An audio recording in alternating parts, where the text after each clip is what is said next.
حضرت مولانا اشرف علی تھانوی رحمۃ اللہ علیہ کی خدمت میں ایک صاحب نے اپنے حالات لکھا کہ شہوانی خیالات کا ہر وقت دل پر استیلا رہتا ہے، دل میں ہمیشہ شہوانی نفسانی خیالات کا ہجوم رہتا ہے، نامحرموں کو بری نظر سے دیکھنے میں ذرا بھی باک نہیں کہ بس اس گناہ میں ہمیشہ میں مبتلا رہتا ہوں۔ تو حضرت حکیم الامت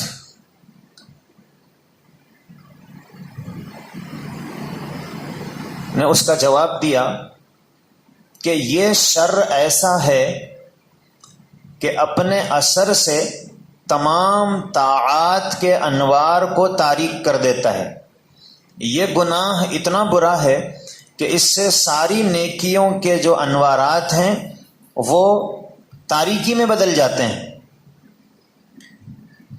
اس لیے اس کا علاج اہتمام سے کرنا چاہیے۔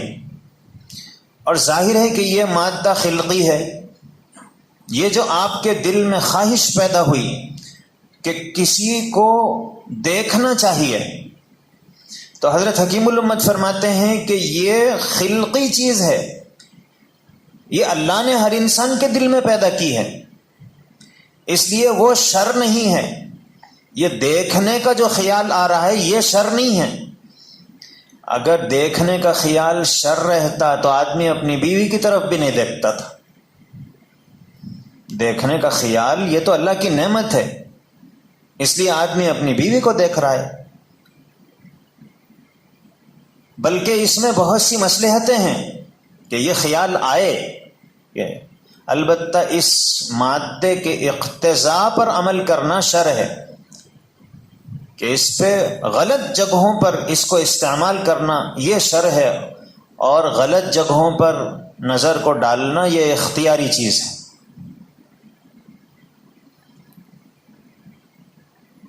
یہ انسان کے اختیار میں ہے، خیال کا آنا یہ انسان کے اختیار میں نہیں ہے، یہ تو اللہ کی نعمت ہے۔ ہاں، نظر ڈالنا غیر جگہ پر یہ اختیاری ہے، اور جو چیز اختیاری ہے اس سے بچنا بھی اختیاری رہتا ہے، جس کا کرنا اختیاری اس سے بچنا بھی اختیاری ہے۔ اس لیے تم یہ جو کہہ رہے ہو کہ یہ میرے لیے بہت مشکل ہے، مشکل نہیں ہے، تم دیکھ رہے ہو اختیار سے بچنے کا ارادہ کرو گے تو بھی اللہ تعالیٰ تمہیں بچا دیں گے۔ تو ہمت کیجئے، یہی اس کا جواب ہے۔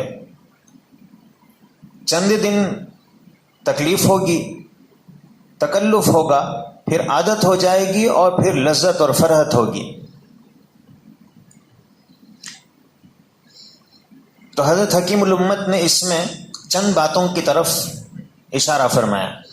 ایک تو یہ کہ بد نظری یہ ایسا برا گناہ ہے کہ آدمی عبادتوں کی حلاوت اور تلاوت کی لذت اور نمازوں کے یکسوئی اور اللہ کی توجہ سے محروم ہو جاتا ہے، اور اللہ تعالیٰ نیکیوں کا نور اور حلاوت سلب کر لیتے ہیں، ہمیں اس محسوس نہیں ہوتا ہے۔ اصل میں ہم لوگ طاعت کا نور ہی محسوس نہیں کیے تو وہ ختم ہو گیا، اس کو کیسے محسوس کریں گے؟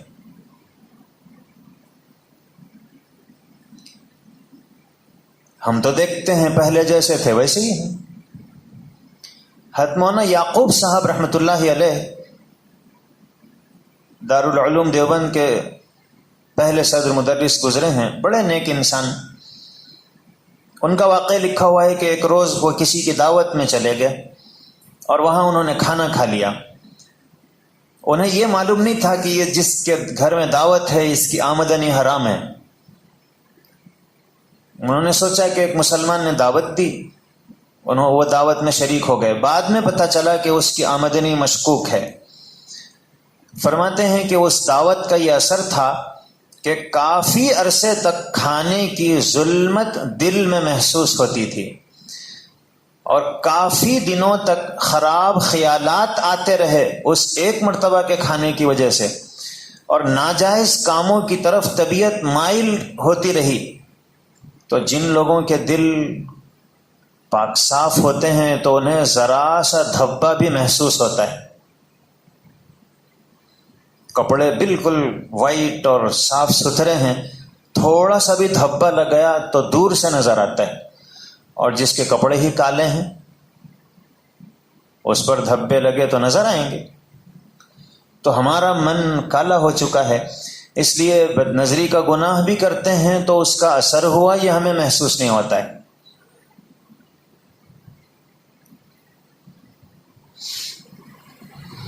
حضرت حکیم الامت رحمۃ اللہ علیہ نے فرمایا کہ ظاہر ہے کہ یہ مادہ خلقی ہے، یعنی نفسانی خواہشات کا دل میں پیدا ہونا یہ بذات خود شر نہیں ہے، یہ تو فطری چیز ہے. کوئی انسان اس مادے سے خالی نہیں ہے، بلکہ اس مادے سے انسان کا خالی ہونا عیب ہے. اگر کسی میں کے دل میں نفسانی شہوانی خیالات نہ رہیں تو یہ تو عیب ہے نا. اس میں تو بہت ساری مصلحتیں ہیں. ساری دنیا کا جو نظام چل رہا ہے اسی جذبے کی وجہ سے چل رہا ہے.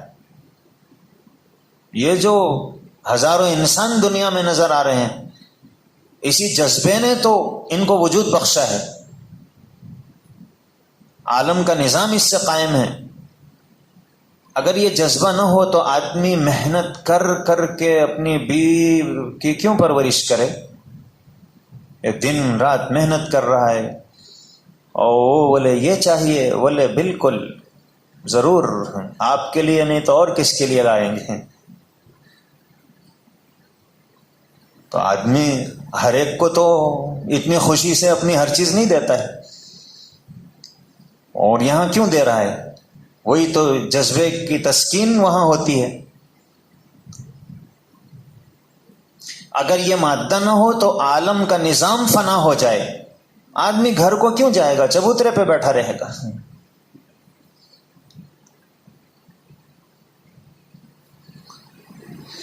البتہ اس مادے کے ناجائز اقتضاء پر عمل کرنا یہ شر ہے. چنانچہ اللہ کے رسول صلی اللہ علیہ وسلم نے فرمایا کہ جب آدمی اپنی بیوی سے اپنی جائز خواہش کو پورا کرتا ہے تو اللہ اس پر بھی اسے ثواب عطا فرماتے ہیں. تو صحابہ نے پوچھا کہ اللہ کے نبی صلی اللہ علیہ وسلم یہ تو انسان اپنی خواہش کو پورا کر رہا ہے، کیا اس پر بھی ثواب؟ تو حضور نے فرمایا کہ اگر وہ اس خواہش کو ناجائز جگہ پورا کرتا تو گناہ نہیں ہوتا تھا. تو جب ناجائز جگہ پر اس خواہش کو پورا کرنا گناہ ہے تو اس کو جائز جگہ اس کو پورا کرنا یہ نیکی ہے. تو یہ تقاضا جو دل میں پیدا ہوا یہ شر نہیں ہے، یہ تو اللہ کی نعمت ہے. ہاں اس کا غلط جگہ پر استعمال یہ شر ہے. حضرت تھانوی نے فرمایا کہ اس کا علاج، فرمایا کہ اس کے علاج کے لیے کوئی ایسا نسخہ نہیں ہے کہ وہ نسخہ گھول کر پلا دیا جائے کہ یہ نسخہ لکھ دیا گیا ہے، یہ پلیتا ہے، آپ اس کو پانی میں دھوئیے اور پی لیجئے، بچ جائیں گے. اور اس کے دل میں گناہ کا کوئی تقاضا پیدا نہیں ہوگا. نہ کوئی ایسا وظیفہ ہے، نہ کوئی ایسی چیز ہے کہ پڑھ کر پھونک دی جائے اور پھر شہوت کا تقاضا دل میں نہ ہو. اس لیے کہ پہلے یہ بتا دیا کہ یہ جو مادہ ہے یہ بذات خود شر نہیں ہے. اب اگر کوئی ایسی دوا پلا دی جائے کہ اس کے دل سے یہ مادہ ہی ختم ہو جائے تو پھر تو پنچایت بیٹھ جائے گی. تو اس لیے ایسا کوئی نسخہ نہیں ہے کہ دل سے یہ خیال ختم ہو جائے. ہاں اس پر عمل کرنا یہ آدمی کے اختیار میں ہے، اور آدمی اپنے اختیار ہی کو استعمال کر کے اس سے بچ سکتا ہے. اور جو بھی کام اختیاری ہوتا ہے اس میں ہمت کی ضرورت پڑتی ہے. آدمی ہمت کرے، ہمت سے کام لے، اللہ اس کی مدد فرماتے ہیں. بعض مرتبہ یہ سمجھ میں آتا ہے کہ یہ کام میرے لیے چھوڑنا بہت مشکل ہے.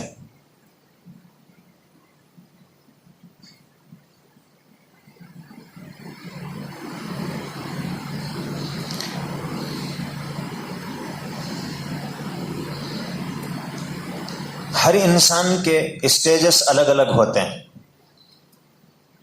جب کسی چیز کی عادت ہو جاتی ہے تو اس کا چھوڑنا تھوڑا سا مشکل ہوتا ہے. ایک آدمی ہے اسے پان کی عادت نہیں، پہلی مرتبہ آپ نے اسے پان کھلا دیا تو پہلی مرتبہ کھاتے ہی اسے اچھا نہیں معلوم ہوگا. ہمارے ایک دوست ہیں تو انہوں نے طواف کرنا چاہتے تھے رات میں، تو کسی نے کہا کہ حضرت میں آپ کے لیے پان لا کر دے دیتا ہوں، پان کھائیں گے تھوڑا سا طبیعت میں نشاط آ جائے گا اور آپ طواف کر سکیں گے. انہوں نے کہا بھی بہت اچھا ہے.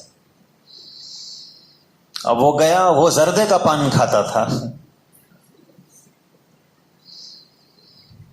تو اس نے وہی پان بنا کر لا کر دیا. اب یہ سمجھے سادہ پان ہوگا، یہ کھا لیا.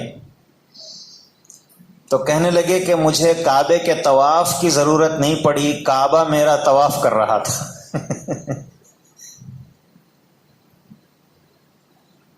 ایسی گھماری چکر کہ ایسا محسوس ہو رہا تھا کہ کعبہ ہی میرا طواف کر رہا ہے.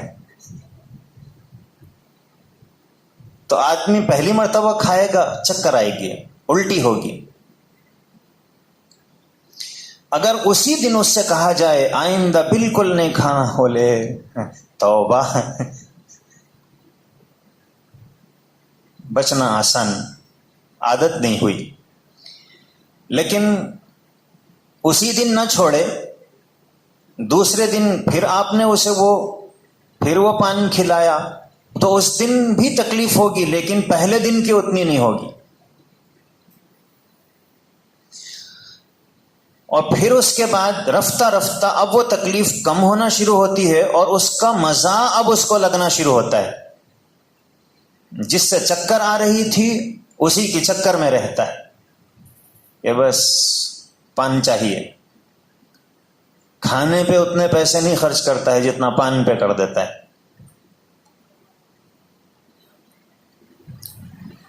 اور ایک وقت آتا ہے چھٹتی نہیں منہ سے یہ کافر لگی ہوئی، اب تو چھوڑنا مشکل ہو جاتا ہے.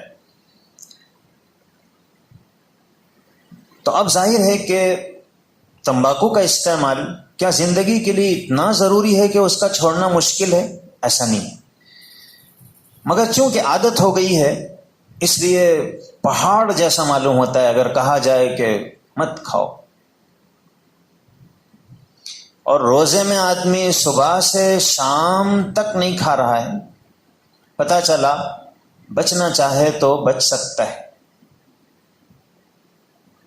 اس لیے کہ صبح سے شام تک تو اس نے نہیں کھایا ہے. کیا ہوا؟ چکر آئی.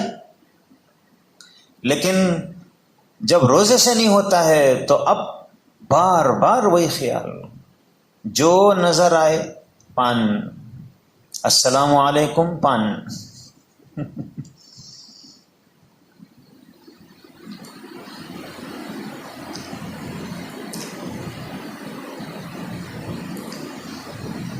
قہوہ جو ہے پہلی مرتبہ اگر کسی کو پلایا جائے اتنا کڑوا ہوتا ہے کہ لوگ ایک آدھ گھونٹ لے کے چھوڑ دیں گے. پہلے سوچیں گے قہوہ، اوف کیا، عرب ہمیشہ کھجور گھاوا. تو ہم سوچتے ہیں کہ بھئی میں بھی پیوں گا، پینا کیسا رہتا دیکھیں گے. اور جس دن آپ کو دے دیا جائے قہوہ تو آپ ایک گھونٹ لے کے دوسرا گھونٹ نہیں لیں گے، یہ آپ ہی کو مبارک. اتنا کڑوا رہتا ہے. لیکن جب آدمی اس کو پیتا رہتا ہے تو اب ایسی عادت ہو جاتی ہے کہ قہوہ نہ رہے تو اسے تکلیف ہوتی ہے، بدمزگی ہوتی ہے. تو اس لیے عربوں کو آپ دیکھیں گے کہ بس بیٹھے ہوئے ہیں، قہوے کی مجلس چلتی ہے. عرب میں لوگ کہتے ہیں کہ جب قہوہ پینے کے لیے بیٹھتے ہیں تو چھوٹے چھوٹے کپ ہوتے ہیں اور پلانے والا ہوتا ہے. ساری مجلس کو وہ ڈالتا ہوا جاتا ہے. آپ کا کپ ختم ہو گیا تو وہ فوراً آ کے پھر ڈال دے گا. یہی ادب ہے مجلس کا کہ کسی کی پیالی خالی ہو گئی تو خالی نہ رکھی جائے، وہ ڈالنے والا فوراً لا کر ڈال دے. ہمارے ایک دوست کہنے لگے کہ مولانا ہمارے پاس طریقہ یہ ہے کہ جب جب پیالی خالی ہوگی قہوہ اس میں لا کر ڈالنے والا ڈالتا جائے گا. جس وقت آپ اس پیالی کو یوں کر دیں گے الٹا تو پھر اب وہ نہیں ڈالے گا. تو کڑوی چیز ہے لیکن جب عادت ہو جاتی ہے تو اسی کے پینے میں لذت اور مزہ محسوس ہوتا ہے. زیتون کا پھل ہے، دیکھنے میں بہت خوبصورت، رنگ بھی اچھا، لیکن جس نے نہیں کھایا ہے اس کو اگر کھلا دیا جائے وہ تو ایک دو کھا کے کہے گا بس آپ کھائیے، اسے اچھا نہیں لگے گا. لیکن جو لوگ اس کے عادی ہو جاتے ہیں تو پھر تو انہیں اسی زیتون کے کھانے میں مزہ آتا ہے.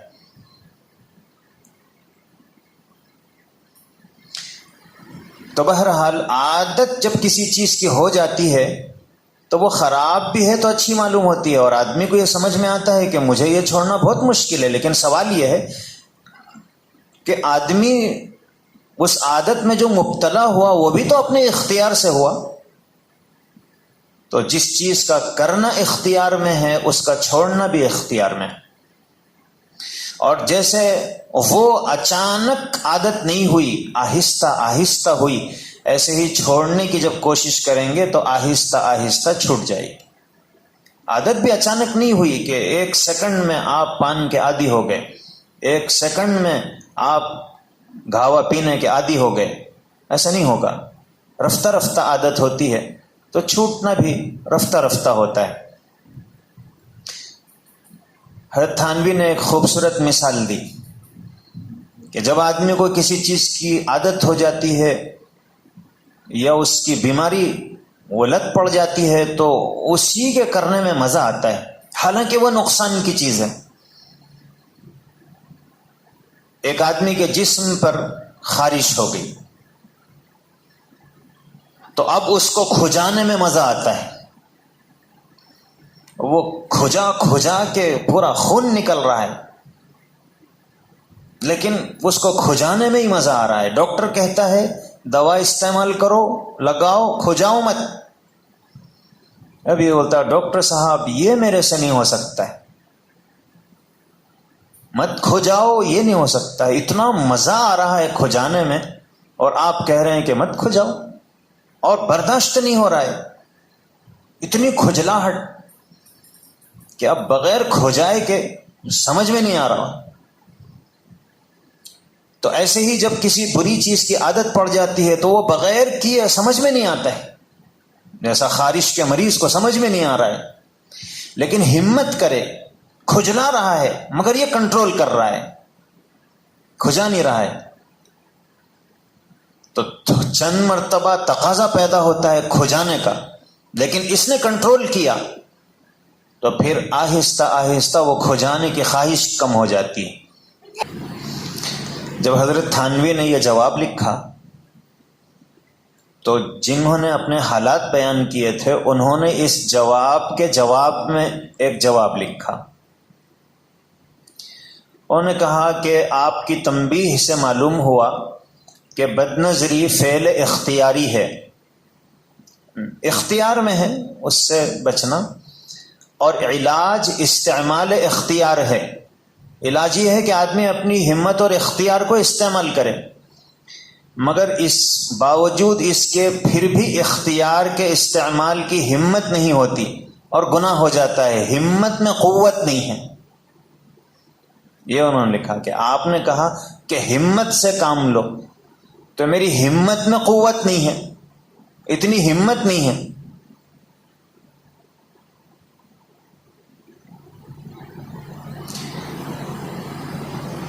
غالب نے کہا ہے جانتا ہوں ثواب طاعت و زہد، کہ اللہ کی اطاعت میں، فرما برداری میں اور دنیا کے زیب و زینت سے بچنے میں ثواب ہے. یہ معلوم ہے مجھے کہ غلط کاموں سے بچنے میں ثواب ہے، اچھے کاموں کے کرنے میں ثواب ہے. جانتا ہوں ثواب طاعت و زہد، پر طبیعت ادھر نہیں آتی، بس جی ہی نہیں چاہتا ہے کرنے کے لیے، ورنہ تو معلوم تو ہے کہ یہ اچھا کام.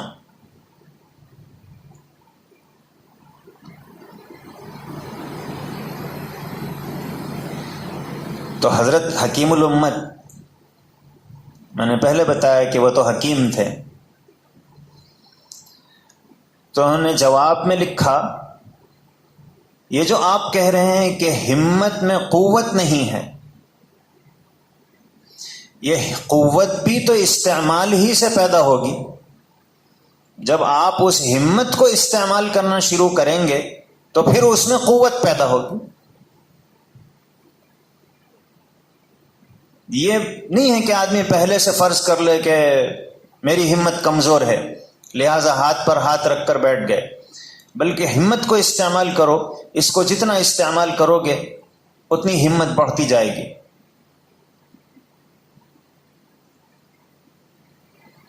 دنیا کی اکثر چیزیں ایسی ہیں کہ ان کو جتنا استعمال کرتے ہیں اس کے استعمال کے نتیجے میں وہ آہستہ آہستہ کمزور ہوتی ہیں.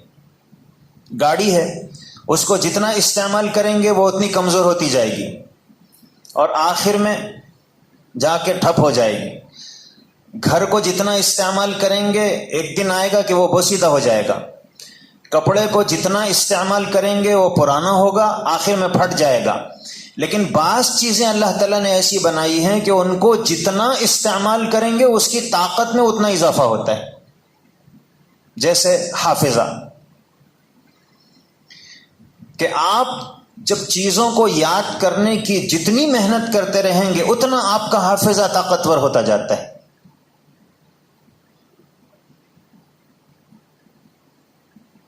کسی نے قرآن یاد کر لیا، اب اس کے لیے اور دوسری چیزیں یاد کرنا آسان، اس لیے کہ اس کی قوت حافظہ بڑھ گئی.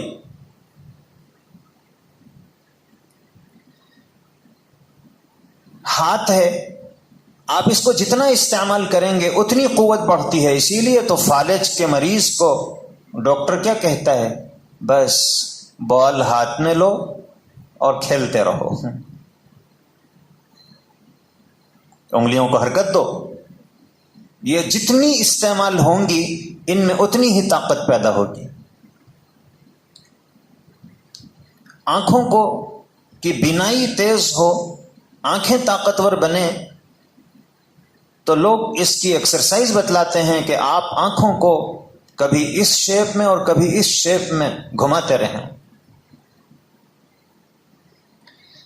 تو اللہ نے یہ جو چیزیں پیدا کی ہیں یہ جتنی استعمال کریں گے اتنی طاقتور بنتی ہیں. ایک آدمی ہے نہ وہ ایکسرسائز کرتا ہے نہ محنت کرتا ہے، بالکل کمزور ڈھیلا ڈھالا، اور ایک آدمی ڈنڈ بیٹھک کر رہا ہے اور کبھی ہاتھوں مزلس کو مضبوط بنانے کے لیے ہاتھوں کو حرکت دے رہا ہے، اور حرکت دیتا بھی رہتا ہے اور دیکھتا بھی رہتا ہے کتنا گوشت بڑا. جم جہاں ہوتا ہے بڑے بڑے آئینے لگے ہوئے ہوتے ہیں اور آدمی ایکسرسائز کر کے اپنی باڈی کو دیکھتا ہے کہ بڑھ رہی ہے. تو جتنا استعمال کر رہا ہے اتنا اضافہ ہو رہا ہے. تو ایسے ہی ہمت ہے کہ آپ جتنی ہمت کو استعمال کریں گے اس ہمت میں اتنی طاقت پیدا ہونا شروع ہوتی.